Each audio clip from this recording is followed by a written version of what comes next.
Om Swastiastu, masyarakat Buleleng yang saya cintai. Salam sehat untuk kita semua dalam rangka memberikan ruang berkreasi dan menjaga semangat kreativitas pekerja seni. Pemerintah Kabupaten Buleleng melalui Dinas Kebudayaan Kabupaten Buleleng memfasilitasi 14 komunitas seni untuk melakukan pagelaran seni secara virtual sebagai wujud nyata keberpihakan pemerintah Kabupaten Buleleng di masa pandemi COVID-19. Pagelaran seni secara virtual ini mengangkat tema Adigang, Adigung, Adiguna yang mengandung makna sebagai penyatuan spirit kekuatan para seniman, pemerintah dan masyarakat guna bersama-sama menjaga kelestarian seni budaya di tengah terpaan pandemi COVID-19. Selamat menyaksikan. Om Santi Santi Santi.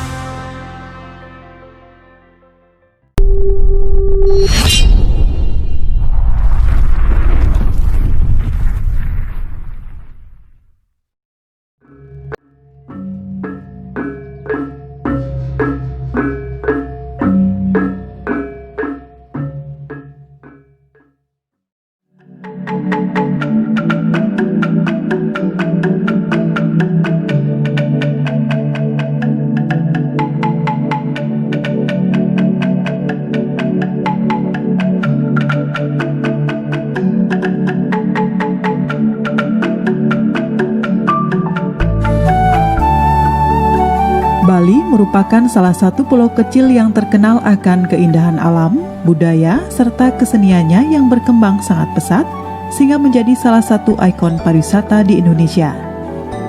Relief dan topografi Pulau Bali di tengah-tengah terbentang pegunungan yang memanjang dari barat ke timur dengan batas wilayah. Di sebelah utara merupakan Laut Bali, sebelah timur Selat Lombok, sebelah selatan Samudra Indonesia, dan di sebelah barat Selat Bali. Luas total wilayah Provinsi Bali adalah 5.634 hektar dengan panjang pantai mencapai 529 km. Secara administratif, Provinsi Bali terbagi menjadi 8 kabupaten dan 1 kota madya, yaitu Kabupaten Jembrana, Tabanan, Badung, Gianyar, Karangasem, Klungkung, Bangli, Buleleng, dan Kota Denpasar yang juga merupakan ibu kota Provinsi Bali. Jumlah penduduk Provinsi Bali menurut sensus tahun 2012 sekitar 3.686.665 jiwa, yang berarti kepadatan penduduk setiap kilometer perseginya sekitar 654 orang. Agama yang dipeluk masyarakat Bali sebanyak 91% adalah agama Hindu. Sisanya adalah pemeluk agama Islam, Kristen, dan Buddha. Karena Pulau Bali dikenal dalam bidang pariwisatanya, maka tak pelak sektor tenaga kerja pada bidang pariwisata menempati urutan pertama, yaitu sebanyak 27%, yang disusul kemudian dalam bidang pertanian serta jasa lainnya. Sementara itu, secara khusus kita melawat pada Bali Utara yang lebih dikenal dengan Kabupaten Buleleng dengan ibu kotanya Singaraja. Kabupaten Buleleng mempunyai luas wilayah 24,5% dari total luas wilayah Provinsi Bali. Sebagian besar wilayah Kabupaten Buleleng merupakan daerah berbukit yang membentang di bagian selatan, sedangkan di bagian utara yakni sepanjang pantai merupakan dataran rendah. Kota Singaraja merupakan kota yang terbangun cukup tua, lebih dari 400 tahun yang lalu. Berbagai peristiwa penting dan bersejarah, kota ini pernah menjadi saksinya. Mulai dari zaman kerajaan hingga perang kemerdekaan, serta pernah pula sebagai ibu kota pemerintahan untuk wilayah Bali dan Nusa Tenggara. Karena hal tersebut, maka desa-desa yang terbentuk di wilayah seputaran Kabupaten Buleleng juga merupakan desa-desa tua yang syarat membawa sejarah yang penuh dengan makna dan sudah sepatutnya untuk digali serta dilestarikan. Berbagai jejak sejarah yang ada hingga kini merupakan bukti dari kebesaran dan kejayaan serta kearifan kehidupan masa lalu. Salah satunya adalah tradisi permainan megoak-goakan yang berada di Desa Panji, Kecamatan Sukesade. Permainan ini merupakan ciptaan dari beliau I Gusti Ngurah Panji Sakti yang tetap lestari dan dipermainkan hingga sekarang ini. Wilayah Desa Panji, kalau sekarang wilayahnya ada 8 banjar. 8 banjar. Yang pertama Banjar Dinas Mekarsari, yang kedua Banjar Dinas Mandul, yang ketiga ada Banjar Dinas Dangenpura, yang keempat ada Banjar Dinas Daupura, yang kelima ada Banjar Dinas Laut Kauh, yang keenam ada Banjar Dinas Bangah, yang ketujuh ada Banjar Dinas Kemang Sari, yang ke-8 ada Banjar Dinas Babakan. Ini ada 8 Banjar Dinas, dan untuk keseharian warga masyarakat di Desa Panji lebih banyak ke petani. Mungkin ada petani tembakau, ada petani cengkeh, dan petani perkebunan, termasuk juga petani persawahan. Permainan megoak-goakan ini merupakan permainan yang konon sangat digemari oleh Ki Panji Sakti selaku Raja Buleleng yang dikenal sebagai seorang kesatria yang gagah perkasa. Sekitar tahun 1584 Masehi, untuk mencari tempat yang lebih strategis, maka kota Panji dipindahkan ke sebelah utara Desa Sangket. Di tempat yang baru inilah Baginda selalu bersukaria bersama rakyatnya sambil membangun. Kemudian tempat yang baru ini diberi nama Sukesade yang artinya bersukaria. Selanjutnya diceritakan berkat keunggulan Ki Gusti Panji Sakti, maka Kiai Sasangka Adri, Lurah kawasan Tebu Salah Buleleng Barat tunduk kepada Baginda. Lalu atas kebijaksanaan beliau, maka Kiai Sasangka Adri diangkat kembali menjadi lurah di kawasan Bali Utara bagian barat. Untuk lebih memperkuat dalam mempertahankan daerahnya, Ki Gusti Ngurah Panji Sakti segera membentuk pasukan yang disebut Trunegoa di Desa Panji.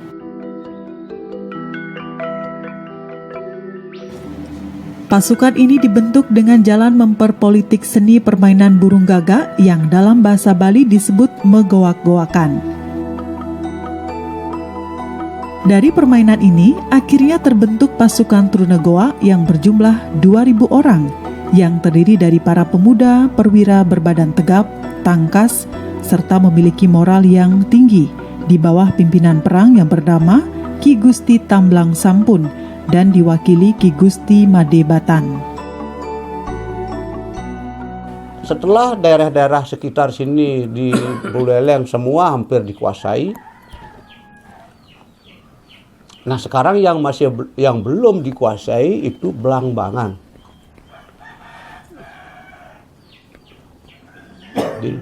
Jadi Blangbangan itu menjadi tujuan beliau terakhir.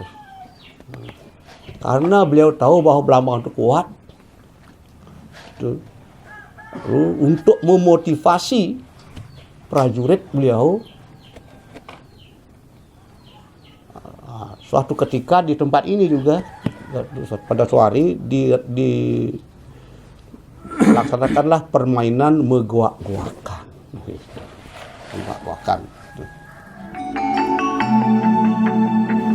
Megoak-goakan berasal dari kata goa mendapat awalan ma dan akhiran an menjadi megoak-goakan.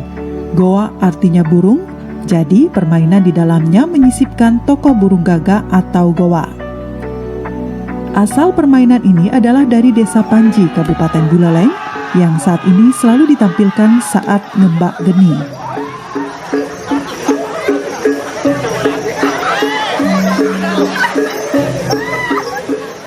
Dengan teknik permainan di mana satu orang berperan sebagai burung gagak mengejar mangsanya pada barisan yang paling belakang. Pasukan atau barisan ini saling berpegangan pada ikat pinggang permainan masing-masing dan menghalang-halangi si gagak.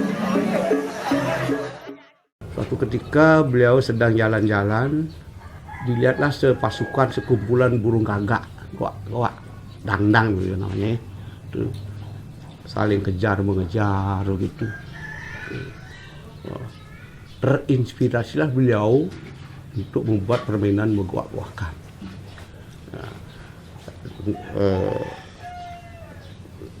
Menjelang akan menyerang ke Belambangan, di prajurit-prajurit belum diberitahu. Di sini dikumpulkan, mari kita bermain goak-goakan. Jadi ada yang mula-mula seorang prajurit menjadi goak, ini prajurit yang lain anggotanya di ekornya itu ada yang harus dicari.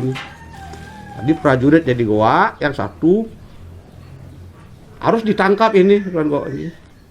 Tetapi tidak gampang, dihalangi oleh ini. Seperti itu. Nah itu begitu permainannya, semua prajurit ke-40 itu harus menjadi goak.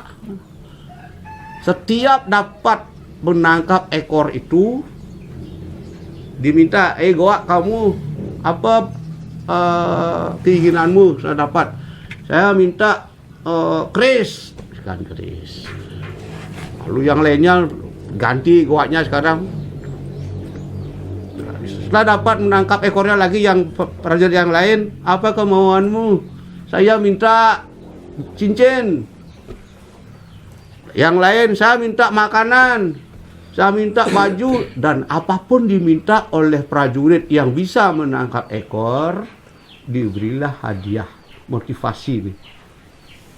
Kalau kita cari filsafatnya itu, asing sakayo nikang praja yad gawi, apapun yang diminta oleh itu dipenuhi itu. Nah terakhir beliaulah menjadi goak. Gak gitu, sama seperti tadi, dihalangi, tidak gampang.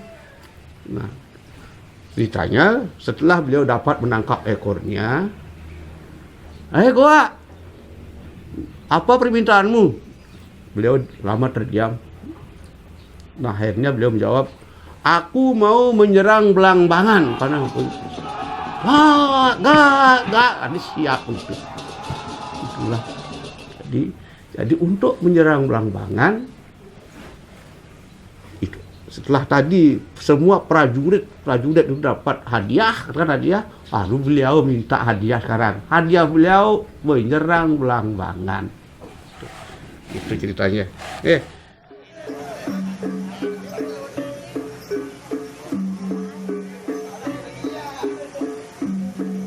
Barisan yang paling depan adalah induk ayam yang diikuti oleh anak-anaknya.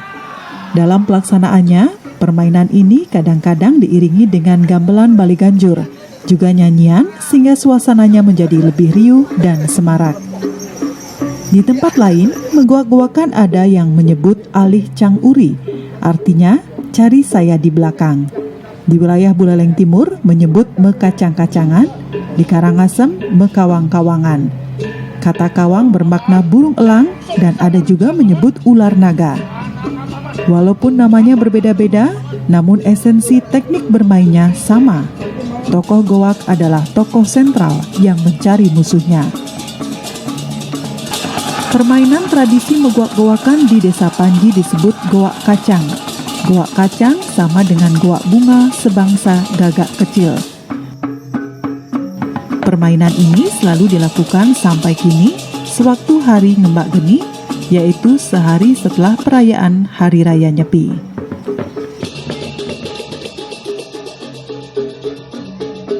Untuk diketahui bahwa usia permainan ini diperkirakan sudah ada pada abad ke-11 atau sekitar tahun 1001 Masehi. Permainan menggoak-goakan bukan hanya untuk rakyat belaka, namun sudah menjadi permainan para kaum ksatria di abad ke-16.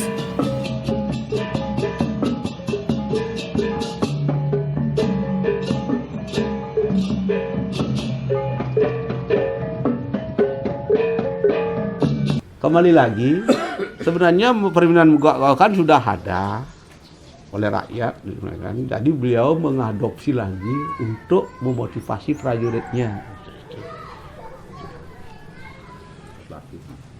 Nah, kalau yang di sini karena itu prajurit khusus laki. Sedangkan kalau di rakyat biasa untuk permainan itu sudah ada sebenarnya, itu bebas. Seperti yang terjadi sekarang di Panji, bebas itu. Tapi prinsipnya kan sama begitu juga. Pun modernisasi.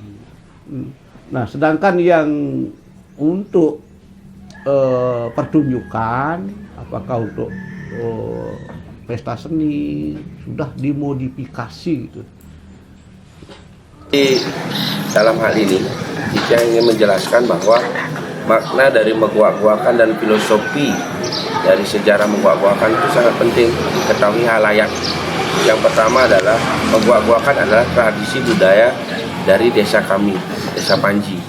Yang kedua adalah makna dari megwak-gwakan adalah membangkitkan semangat kaula muda, semangat beliau Surapaya Sakti dalam mencapai suatu kejayaan.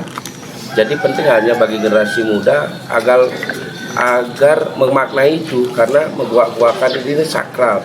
Selain sakral dan ada makna yang terpendam. Jadi tidak semata-mata megwak-gwakan itu dari bahasa goa itu ada hal positif. Intinya kayak yoga, goa itu dari perut sampai di hati itu perlu adanya penapasan yang seimbang. Jadi ini selain megwak-gwakan bahasa megwak-gwakan itu ada unsur yoga. Jadi menseimbangkan antara jiwa dan alam. Itu yang perlu yang sampaikan di sini. Muda memang permainan megwak-gwakan ini ada dua tipe bisa dibilang. Yang pertama tipe yang kita sering sebut sakral atau tarian, biasanya ini kita pentaskan jika ada hari-hari khusus, misalnya kita perlombakan, ini kita pentaskan yang sakral, di mana yang sakral ini pesertanya laki-laki 40 orang. Kemudian pada setiap hari Nyepi atau setelah hari raya Nyepi, generasi muda yang ada di Panji sendiri rutin atau hampir selalu mengadakan goak-goakan, permainan megwak-gwakan. Sana kita di Panji sendiri terbagi menjadi beberapa titik pelaksanaan goak-goakan. Mungkin ini karena secara demografi kita yang luas dan masyarakatnya yang banyak, jadi hampir beberapa titik itu ada melaksanakan permainan goak-goakan sendiri. Ada di sini, ada dilaksanakan di Buanekerte, ada dilaksanakan di lapangan Kibarapanji Sakti, kemudian di Cloudkau, Banjardinas Cloudkau dan Banjardinas Bangah. Untuk permainannya sendiri biasanya dimulai dari pagi. Dari pagi setelah hari raya Nyepi atau di ngembak apinya. Itu dimulai dengan, kalau bicara sejarah mungkin tidak ada acuan kenapa harus di lumpur gitu. Cuma dengan perkembangan zaman jika dilaksanakan di tempat yang keras, karena permainannya agak keras, menjurus keras dalam artian ada adu ketangkasan model seperti itu, saling kejar agar tidak terjadi hal-hal yang membahayakan, maka dibuat suatu tempat yang istilahnya berlumpur.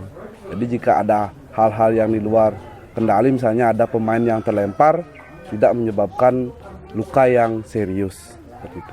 Kalau permainannya sendiri biasanya beberapa remaja memang sudah dari sebelumnya sudah berkumpul bersama dalam perkumpulan-perkumpulan, baik dari keturun-turuni yang ada di desa, berkumpul bersama merencanakan, ayo kita laksanakan goak-goakan, kita pilih tempat, kita siapkan tempatnya, mulai start dari pagi. Langsung secara otomatis beberapa pemuda akan datang berkumpul dengan perlengkapan menggunakan pakaian yang seharusnya memakai selendang dan memakai kamen.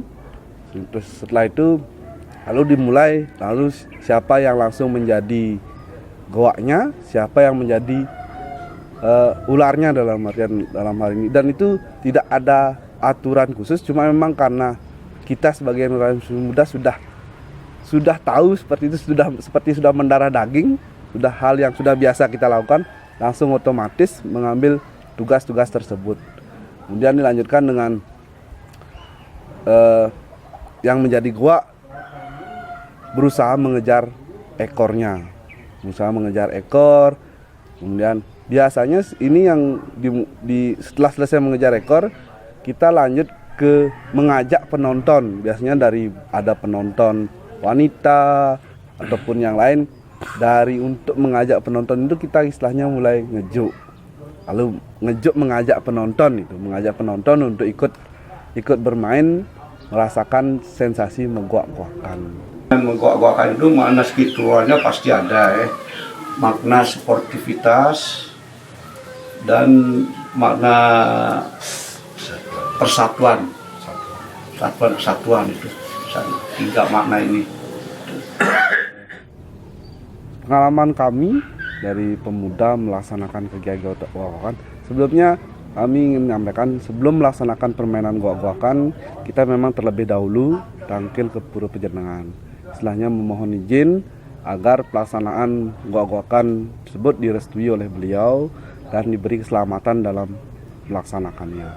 Nah, pada saat melaksanakan, pengalaman yang kami rasakan itu ada rasa kebersamaan, sensasi ketegangan, perasaan yang bangga bisa menjalankan tradisi ini secara terus-menerus.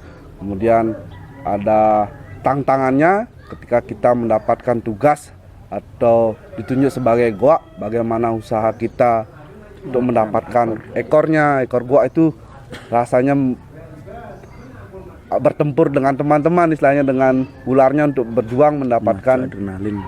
Mendapatkan ekornya itu benar-benar memacu adrenalin kita sebagai generasi muda.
mulai sini.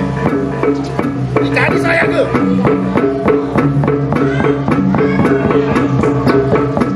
Nyambung lama ini.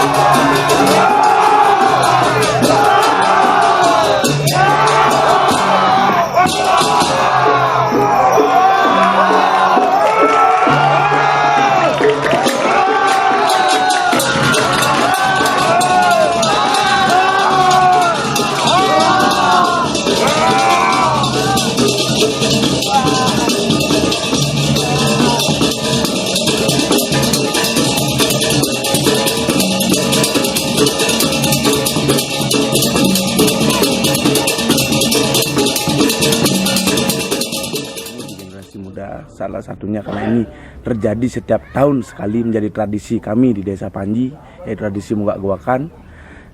Tentu fungsinya itu salah satunya adalah mempererat tali persaudaraan kami di Desa Panji antara generasi muda, karena jumlah penduduk di Desa Panji cukup banyak, yaitu 9.000 kakak hampir. Jadi banyak generasi muda di beberapa banjar yang memiliki seketurun-tuni dan menjadi satu di Karang Taruna, sehingga bisa mempersatukan kami menjadi mempererat tali persaudaraan sebenarnya. Itu fungsinya. Dan mungkin nanti Pak bisa nambahkan sedikit yang tambahan dalam artian ini, sebuah organisasi kepemudaan dapat berjalan jika ada suatu kegiatan. Nah, Goak-Gowakan ini merupakan suatu kegiatan yang rutin dilakukan setiap tahun. Jadi minimal kita di generasi muda ada hal yang rutin kita lakukan. Jadi rutin kita sebagai tempat berkumpul, datang bersama, bercerita pengalaman, berbagi perasaan. Itu yang kita rasakan di antar kepemudaan seperti itu.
Dari permainan Megowak-Gowakan ini, kemudian terciptalah berbagai kreasi seni tari yang mengambil tema permainan Megowak-Gowakan. Selain tari, drama tari tentang Megowak-Gowakan ini juga pernah dibuat sekitar tahun 1980-an. Cara hidup warga Buleleng, khususnya Desa Panji, dengan permainan Megowak-Gowakan yang bersejarah di desa itu, mencerminkan nilai-nilai luhur turun-temurun, yaitu kebersamaan yang melekat erat, gotong royong yang tak pernah jenuh, persatuan yang selalu mengikat, kegigihan, keberanian yang telah berjalan dalam kebiasaan yang mentradisi selama ratusan tahun dan tak pernah dinodai dengan zaman modern ini. Patutlah dilestarikan untuk dicontohi bersama oleh banyak orang agar dijadikan motivasi guna menjaga dan melestarikan beragam budaya bangsa yang dimiliki oleh negara Indonesia kita tercinta. Selain makna tersebut, fungsi secara sosial sebagai media pengikat kebersamaan tanpa memperhitungkan motif ekonomi, didasari rasa ngayah dan pelestarian warisan leluhur. Sebagai bentuk pelestarian, oleh pemerintah Kabupaten Buleleng pada tahun-tahun belakangan ini, banyak bermunculan karya-karya seniman Buleleng yang menampilkan garapan dalam bentuk tari yang ditampilkan dalam acara HUT Kota Singaraja, Buleleng Festival, Lake Buyan Festival, Lovina Festival, dan lain sebagainya.